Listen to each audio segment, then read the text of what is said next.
Well, I think that's another very interesting point, is that there's so many differences by age of building and size of building and the various different services and amenities that are provided.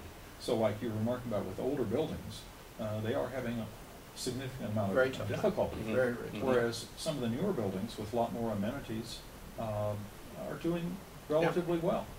Yeah, and a lot of that's driven by Fort Carson and the military in general. You know, the lowest housing allowance for an E1, if we had E1s, which we don't, but if we did, is over $1,000 a month.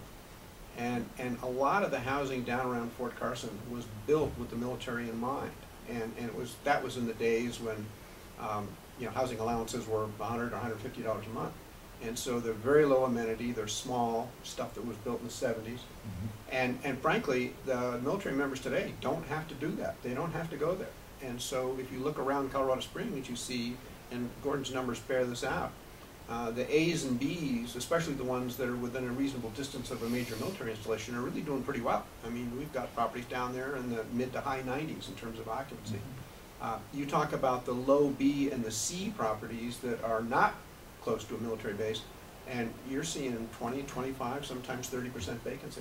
And again, maintenance is down, you know, the owners are trying to hang on, and you know, it's like the old car ad, you know, the mechanic says, pay me now or pay me later. Right. And those folks are in trouble. Well, we haven't seen a lot of foreclosures yet, but there's a few, and there'll be more. And I think that's having a minor impact on Pueblo right now also. I have seen in surveys that the military presence is picking up, which I don't think that anyone really expected, because it's Pueblo. It's not that close to the post itself.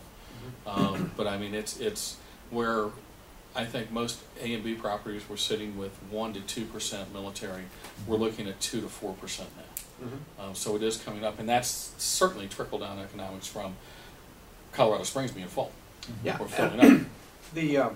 The folks that are coming from Fort Hood in Texas, even though Colorado Springs has very low rents, relatively speaking, compared to Denver, for example, Fort Hood was less. The city of Killeen, Texas, has you know, very low rent, and so it was sticker shock for the folks coming up from Killeen when they got to Colorado Springs, in spite of our low rents.